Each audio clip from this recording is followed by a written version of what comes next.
Comment vas-tu? Mais bien, moi, Julien. Alors, C'est caliente, hein? Ah, c'est caliente. Ah, ça chauffe. Ah bah en plus, ouais, c'était un week-end aussi caliente. Je Oui. crois que vous avez passé un bon week-end, les amis. Bonjour à vous. On a fait une petite fiesta. Oui. Donc voilà. On a dignement fêté son Ouais, anniversaire. dignement, hein, même. Alors, Julien, pour ce qui reste des fondamentaux aujourd'hui, non, il est en forme. Non, vous inquiétez pas. Et Alex, côté technique, donc bienvenue. Ça chauffe pour le BTC. Ça chauffe pour le BTC. Alors, juste vite fait, un petit merci à notre Zapette favorite, Zap Ah Crypto. oui, mais merci, hein, Qui merci nous a beaucoup. souhaité un bon Ça anniversaire fait plaisir. et qui nous met en lumière régulièrement. Donc, merci à toi. N'hésitez pas d'ailleurs, nous on vous invite, elle a rien à vendre, elle est comme nous. Oui, en elle vous effet. fait des zappings tous les jours, ou quasiment tous les jours, sur le meilleur de l'actualité crypto. C'est vraiment sympa, ça vous donne un petit condensé. Allez, qu'est-ce qu'on va voir cette semaine? Écoute, on va voir la dette US. Hein. Bon, Ouais. C'est un petit peu le sujet du moment, Ouais. un petit peu hot. Oh. C'est hot. Banqueroute ou pas banqueroute des US? Ah ouais. Banqueroute ou pas banqueroute. On va vous Ripple, expliquer, Ripple qui veut passer en seconde. Oui, Ripple qui accélère bien comme il faut. Vous savez que c'est un petit peu notre fil rouge parce que c'est des news qui sont très catalysantes et qui sont très sous-estimées en notre Et qui sens. proviennent aussi d'une grosse crypto-monnaie, hein, voilà, qui est quand même. Et très l'Indonésie, pour ceux qui ne le savent pas, Aïe, aïe, aïe. quatrième plus gros pays en peuplement. puissante. Et à eux, c'est même pas en accélération, c'est carrément, on va ouais. lancer un exchange étatique. Et, Bref. ouais, on va vous en parler. Et le BTC, qu'est-ce qu'il fait? Est-ce que c'est vraiment une tendance baissière qui s'imprime Ouais. sur du long terme ou est-ce qu'il y a de la manipulation? On vous dit ça tout de suite, mais on attaque direct par les news de la semaine. C'est parti. Ready. Alors, qu'est-ce que nous voyons? Bon, bah, c'était bien, hein, on a notre cher Render. Render. Alors Toujours, Render, hein. on va faire court, on en a parlé la semaine Ouais. dernière, donc on vous invite à la regarder si vous voulez voir des petites entrées. Bon, c'est un joli projet et on pense qu'il en a sous la patate. Mais pourquoi nous avons mis ça? On en voit un qui sort un petit peu du lot, c'est notre ami XRP Ripple. Alors Ripple, pour ceux qui n'ont pas suivi, mais là aussi je vous encourage vivement à regarder la vidéo de la semaine dernière parce qu'on va pas faire long sur le dossier Inman, mais disons qu'il y a eu une décision de justice qui initie vraiment quelque chose de très positif pour XRP, notamment pour que Ripple gagne son procès face à la SEC. Pour l'instant, ce n'est pas fait, mais c'est en bonne voie. On va en parler de suite de Ripple. Ripple, ils sont chauds. ils sont chauds. Hein. Ah, ils sont chauds. Ah, mais ils sont chauds. Ils sont, Ah, c'est totalement ça. En gros, là, ils sont en train de s'étendre, de lancer des stratégies, on va dire, d'acquisition dans d'autres pays, etc., de renforcer leur Il y a eu présence. semaine dernière en Suisse.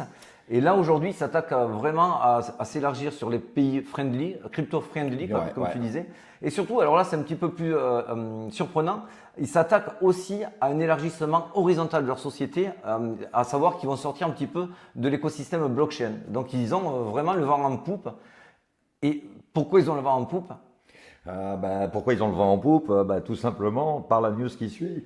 Oui, cette news et l'état général de Ripple en ce moment n'est pas du tout le même état d'esprit qu'il y a 6 mois. C'est vrai qu'ils étaient un peu amorphes, on va dire, on n'entendait pas parler, parler. le jeton faisait que dévisser. Là, ils sont dans une grosse stratégie d'expansion, un peu stratégie agressive. on va dire. Le juge Torres a remis comme une bûche dans la cheminée pour leur redonner confiance dans l'issue favorable qu'ils espèrent du procès face à la SEC. Et là, il y a ça c'est tout frais, c'est de ce matin. De ce matin, si vous le regardez aujourd'hui, notre vidéo, à savoir lundi. Oui. Et ce mail-là est un mail assez compromettant pour la SEC qui explique qu'effectivement, Ripple ne devrait pas être considéré comme une valeur mobilière, comme une sécurité. Exactement, parce qu'il ne répond pas au test OOE. Alors le test OOE, c'est un vieux procès, c'est dans les années 50, non 40 même. Ouais, et c'était un des premiers procès gagnés à l'insu de la SEC, qui s'appelait peut-être pas la SEC, dites-nous si vous le savez, mais contre le régulateur de l'époque.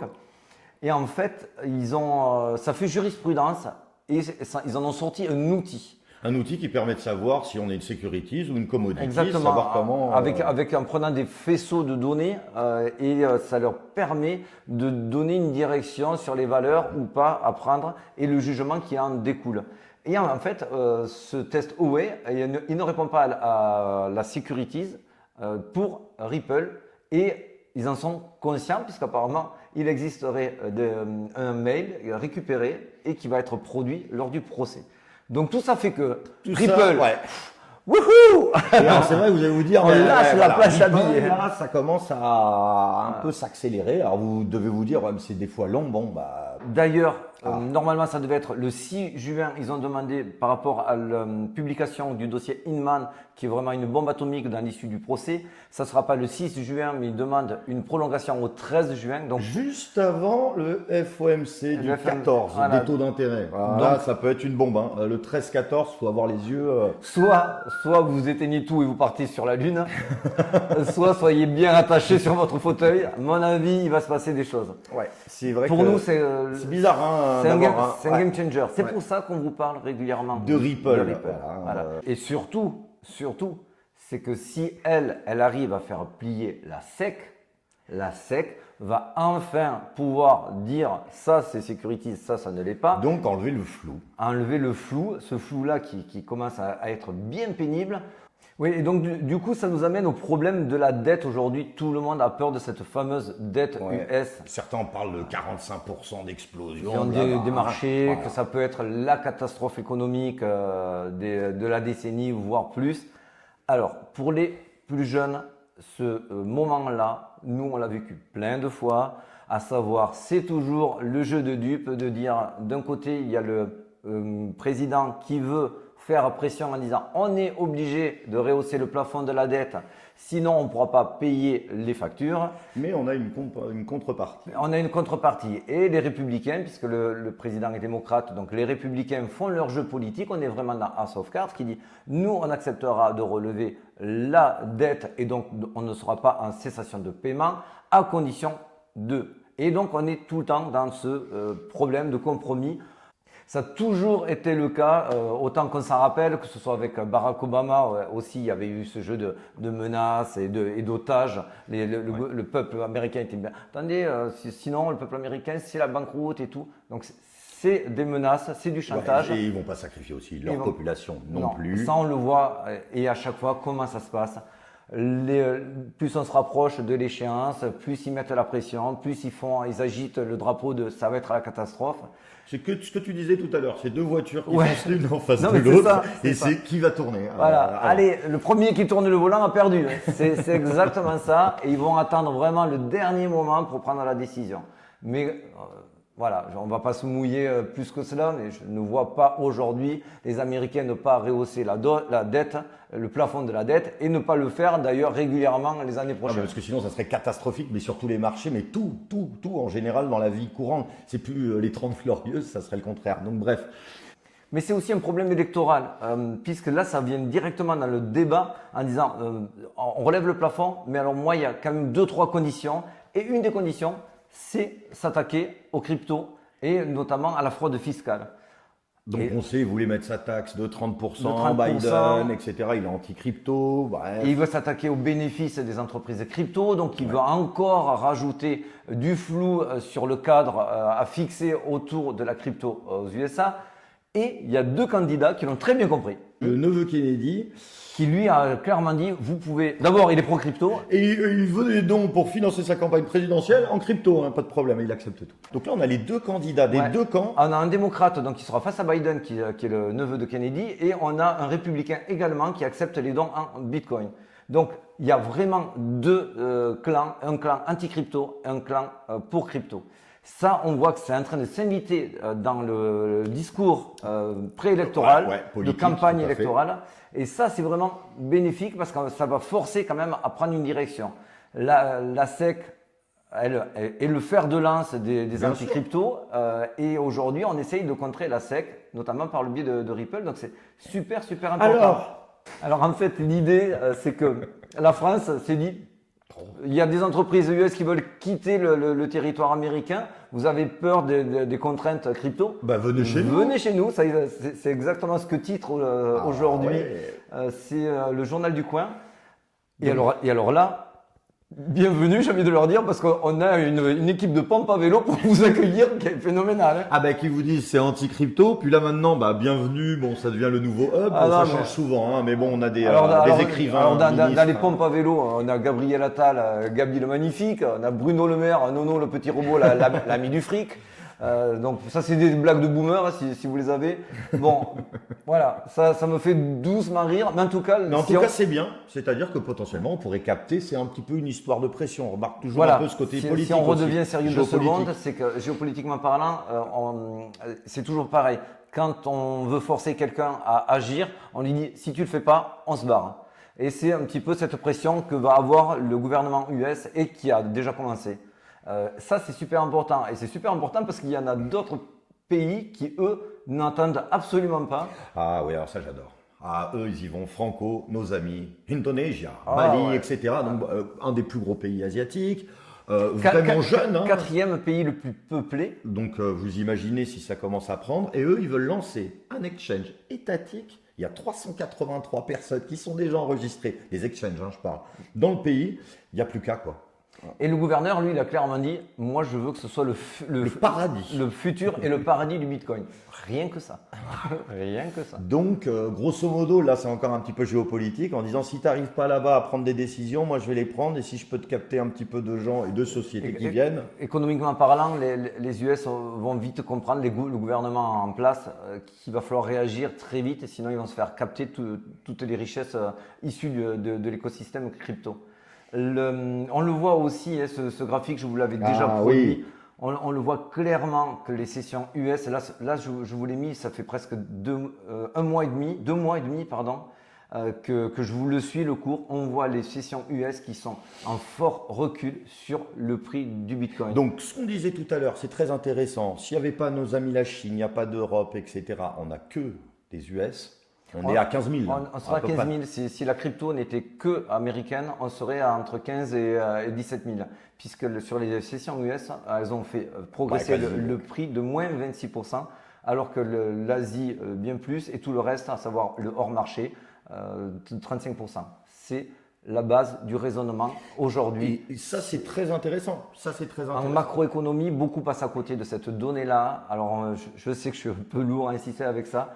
Mais soyez sûr que tant qu'on n'a pas réglé, fixé un cadre avec le gouvernement américain, ça sera toujours on aura du mal à pumper. C'est pour ça que nous, on fixe, on essaye d'avoir une psychologie de marché qui sort un petit peu de l'analyse technique. Parce qu'aujourd'hui, l'analyse technique, on va le voir dans le Bitcoin tout à l'heure. D'abord, mais c'est surtout que comme il n'y a pas de volume, on peut se faire contrer dans tous les sens. Donc, pour avoir vraiment une direction, il faut dézoomer, essayer de comprendre ce qui se passe. Aujourd'hui, ce qui se passe, c'est que on a terriblement besoin des investisseurs US, des institutionnels US pour casser les résistances. Et les US qui, eux, sont dans ce trouble-là, eh ben on voit les overnight repos. Et les overnight repos, c'est-à-dire l'argent qui est stocké à la Fed, parce qu'il n'est pas investi, il reste dans les marchés, enfin il reste à la Fed. Pour ceux qui n'ont pas compris, c'est le coffre-fort des États-Unis. C'est là où on sait s'il y a de l'argent qui reste au chaud ou si on se dit ah bon, on est super confiant, on y va. Voilà, on y va, on va sur les marchés. Et là, les liquidités rentrent toujours le soir au coffre. Voilà, parce qu'ils se disent on n'a pas de cadre bien défini, etc. Forcément, il faut les comprendre. Vous voyez là, cette courbe, on veut la voir descendre. Voilà. Là, on comprendra qu'il y a des liquidités qui sortent du coffre-fort pour venir aller dans les risk-on. Moins les risk-off, mais surtout les risk-on. De toute façon, on est d'accord, on a regardé un petit peu là ce week-end, les volumes c'était des 200 millions, etc. C'est bien loin de ce qu'on est capable de faire sur certaines crypto-monnaies, etc. Donc voilà, grosso modo, ça se voit, l'argent n'est pas là. Il y a beaucoup à venir et c'est les États-Unis aujourd'hui qui traînent un petit peu le Bitcoin avec un boulet au pied. C'est vrai. Bon, allez, à l'analyse du Bitcoin. Ready. C'est parti. Bon, allez, on est dans le neutre. Je vous le redis, c'est normal.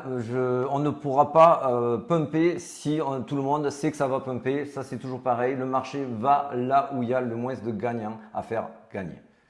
On s'était quitté la semaine dernière avec cette figure-là. On est exactement au même endroit. C'est pour ça qu'on ne va pas faire long. Effectivement, c'est toujours très logique d'aller chercher les 25 000 parce qu'il y a un trou dans la value. Trou dans la value, ça veut dire qu'il n'y a pas eu beaucoup de volume et de transactions qui ont été faites. La nature n'aimant pas le vide, le Bitcoin sera attiré vers cette zone-là. Ça ne veut pas dire qu'il va y aller, mais c'est un indicateur. Un autre indicateur, c'est qu'il y a une zone d'imbalance qui se trouve sur cette zone-là. C'est pareil, ça veut dire qu'il n'y a pas eu des volumes qui ont été voilà, ça n'a pas été comblé, donc forcément, on peut aller chercher justement le volume ici. Et il y a beaucoup de personnes qui veulent acheter à cet endroit-là. Ça, je peux vous le montrer de suite. suite, c'est ce mur vert Qui est un ici petit en peu bas. plus costaud qu'avant, j'ai l'impression. Il a repris un petit peu Ouais, de. par rapport à la semaine dernière, il y a encore des positionnements, des ordres qui ont été positionnés.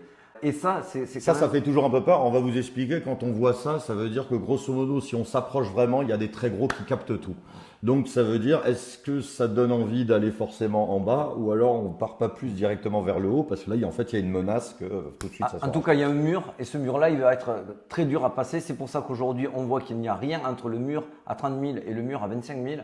Donc aujourd'hui, c'est simple, les market makers s'amusent, la smart money s'amuse à vous piéger, à vous faire Oui. pomper de plus 500, moins 500. C'est une chasse au SL. Je vous le redis, il y a aujourd'hui le chartisme marche mal, l'Ishimoku marche mal, l'Elliott marche mal. La seule chose qui marche bien, c'est l'ICT Smart Concept parce qu'elle fonctionne justement sur une recherche de liquidité oui. et de chasse au stop. Et d'ailleurs, faut pas oublier, vendredi, ça va swinguer vu qu'on a quasiment pas de volume. Il y a le corps PCE, au niveau US. Et bon, à peu près, voilà, ça risque de bouger niveau volatilité. Donc là, vous pouvez voir des mèches, surtout qu'il n'y a pas beaucoup de volume. Là, on peut aller dans tous les sens. Donc, il faut faire attention. Les liquidités sont au nord pour l'instant, les plus proches sont au nord, mais c'est pas fou. Donc ça veut dire que là, on peut être drivé dans un sens ou dans un autre sans aucun problème. Si on passe un petit peu plus à court terme, là on est sur du 1 heure. Sur du 1 heure, on a un triangle qui est en formation. L'issue des triangles en général, c'est dans le dernier quart du triangle. Là, on est en train d'y rentrer. Ce que disent les livres, c'est que si on est sur une tendance haussière, ça peut casser Au majoritairement nord. Oui. au nord. Voilà.